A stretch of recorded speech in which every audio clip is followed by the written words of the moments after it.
In the year 2057, humanity teeters on the brink of extinction as the sun slowly dies. 8 astronauts are selected to embark on the Icarus I spaceship, carrying a colossal stellar bomb equivalent in mass to Manhattan Island, with the hope of jump-starting the dying star. Unfortunately, the Icarus I loses communication with Earth and goes missing before reaching its destination. 7 years later, Earth is in the grip of a solar winter, and a new crew of 8 astronauts is dispatched aboard the Icarus II to make a second attempt. The team consists of Searle, the ship's doctor and psychological officer, who becomes obsessed with observing the sun in all its brilliance. He even requests the Icarus AI to modify the observation room panel to maximize the view without causing harm. Searle is so captivated by this experience that he suggests the entire crew do the same during a dinner together. However, his crewmates, including engineer James Mace, pilot Cassie, biologist Corazon, communications officer and second-in-command Harvey, ship's captain Kaneda, navigator Trey, and physicist in charge of the bomb Robert Kappa, are not as enthused about the idea. As the crew approaches the dead zone, where communication with Earth will be lost, Kaneda advises the crew to send their final messages home. Kappa records a video message for his family, informing them that they won't be able to reply, but their success will be evident if the sun shines by the time they receive the message.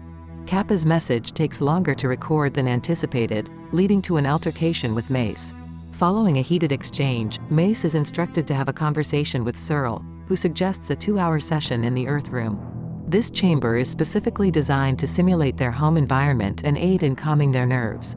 After spending some time in the Earth room, Mace returns and offers a heartfelt apology to Kappa. Amid their mission, Kaneda remains fixated on the old reports sent by Pinbacker, the captain of the lost Icarus I. Although Corazon reassures him that her garden is providing ample oxygen, Kaneda is still troubled, especially when he hears Pinbacker's disturbing description of damage to his ship as beautiful. A welcome distraction arises when Cassie notices they are passing by Mercury, gathering the crew in the observation room to view the celestial spectacle. Harvey, while checking the communication systems, discovers a transmission carrying the distress signal from the Icarus I, which has reached them due to their ship entering Mercury's dark side and the planet's iron content acting like an antenna. They realize the Icarus I's signal was concealed by background light and noise, and the ship had come very close to the sun. The crew debates whether to adjust their trajectory and make contact with the Icarus I, with Mace hesitant due to the mission's importance. Kappa, with physics knowledge, evaluates the situation and concludes that the extra bomb is worth the risk, instructing them to head towards the Icarus I as they depart Mercury's orbit after Trey's trajectory adjustment. He forgets to realign the shields, damaging 4 panels, risking the ship's destruction and crew's lives if not repaired. In a daring spacewalk, Kaneda and Kappa embark on a mission to make the necessary repairs. Cassie guides them through the process, angling the damaged portion of the shield away from the sun. Unfortunately, this maneuver results in the loss of 2 communication towers that currently serve no purpose. Nevertheless, it causes the reflected light to incinerate the ship's oxygen garden, leading to a fire. To Corazon's dismay, oxygen reserves must be released to extinguish the flames. Realigning the shield is imperative, but this would be fatal for Kappa and Kaneda, who are still working on the repairs. Harvey and Cassie advocate waiting, but Mace reminds them that safeguarding the payload is the top priority. Kaneda concurs, and as Icarus takes over on autopilot to fix the ship's rotation, Kaneda sends Kappa back inside and makes the ultimate sacrifice to mend the last panel. Shortly after the perilous incident with the damaged shield, Searle is forced to sedate a guilt-ridden Trey, rendering him catatonic and preventing self-harm. With the second-in-command Harvey assuming the role of the new captain, he breaks the grim news to the crew. Following the loss of the oxygen garden, they no longer possess enough air to reach their intended destination, let alone survive the journey. Their sole option is to attempt contact with the Icarus I in the hope of salvaging enough to continue their mission. Once the crew disperses to attend to their tasks, Mace, Corazon, and Cassie have a private conversation.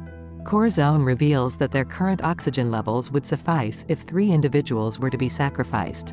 Subsequently, Cassie shares a personal moment with Kappa, confessing her fear of death while Kappa remains unafraid. Icarus II ultimately docks with Icarus I, prompting Kappa, Searle, Mace, and Harvey to board the derelict ship for exploration. Despite the non-functional lights and the ship's eerie accumulation of dust, which is likely human skin, they opt to divide into smaller groups for a more thorough search. Harvey stumbles upon the garden, which has thrived unchecked for 7 years, much to Corazone's delight. Trey verifies the second bomb's operational status. Searle assesses the availability of water and food, and Mace ensures all systems are in working order, except for the flight computer. When Mace delves deeper into the ship's files, a rambling message from a severely burned pinbacker plays, revealing that the Icarus I had abandoned its mission. Mace continues his investigation and discovers that the mainframe has been deliberately sabotaged, rendering the Icarus I unflyable. Their detour appears entirely pointless.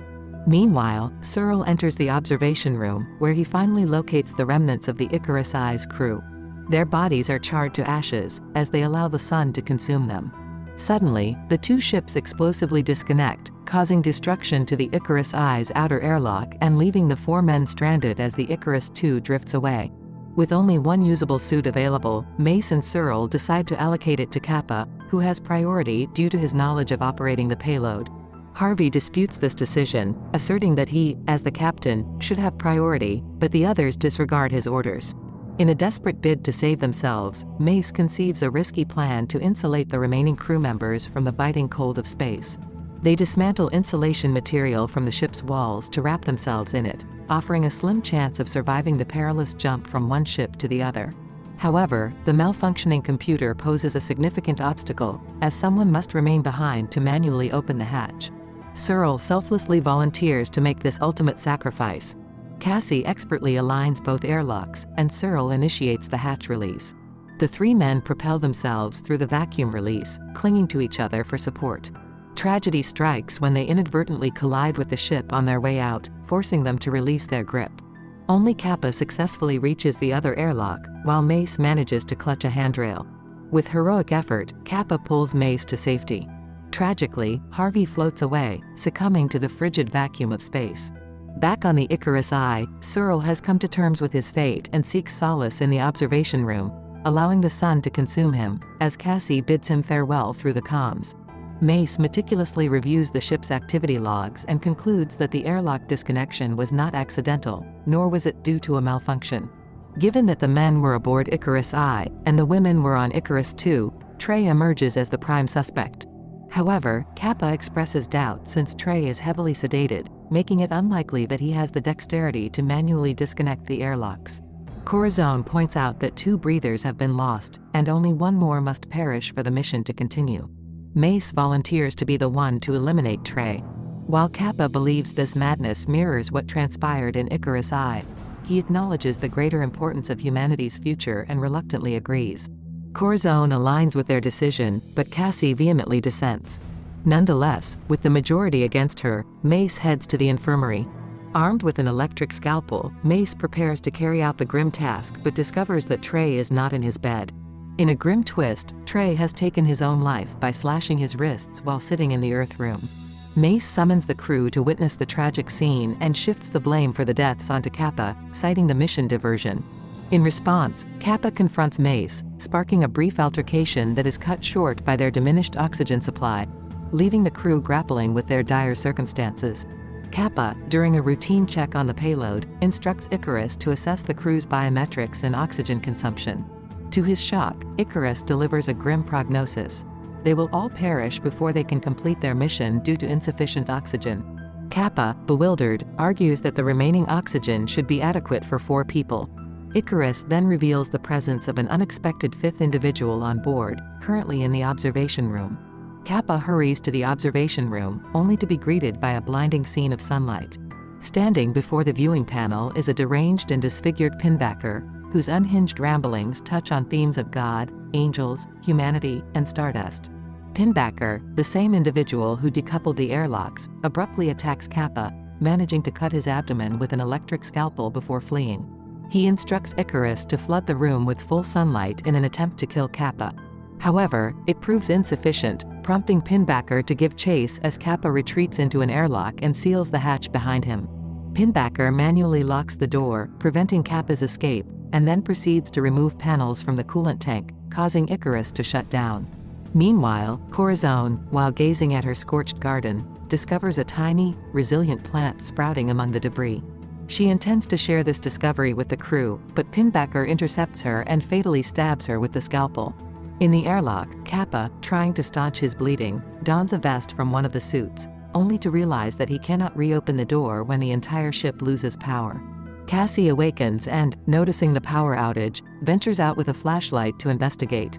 When she encounters Pinbacker, she hastily retreats. In the control room, Mace restores the computer's functionality using an emergency battery but receives no response from Icarus. Seeing Kappa on the security cameras, Mace advises him to use the communicator on the suit's helmet to relay information about Pinbacker's sabotage. Upon hearing Kappa's warning, Mace races to the coolant tank and submerges himself in the icy water to reinstall the missing panels.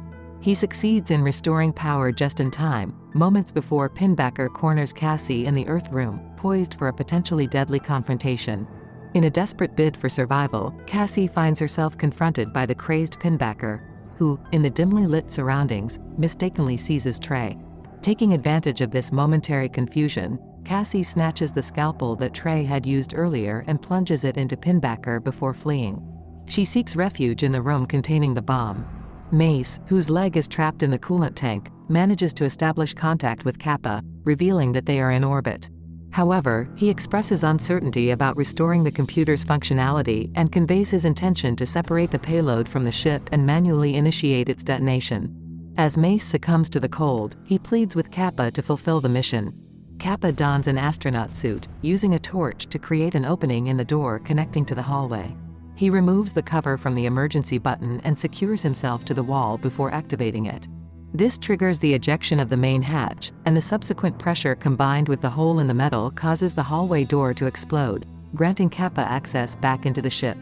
After discovering Mace's frozen body, he proceeds to the control room, initiating the separation process. Kappa then exits the ship and enters the separated bomb room just as Icarus II disintegrates under the intense solar radiation. Inside the bomb, he sheds the astronaut suit and approaches Cassie, who appears disoriented. Before Kappa can say much, Pinbacker ambushes them, grasping Kappa by the neck and attempting to cast him into the abyss, all the while exalting the sun as if it were a deity.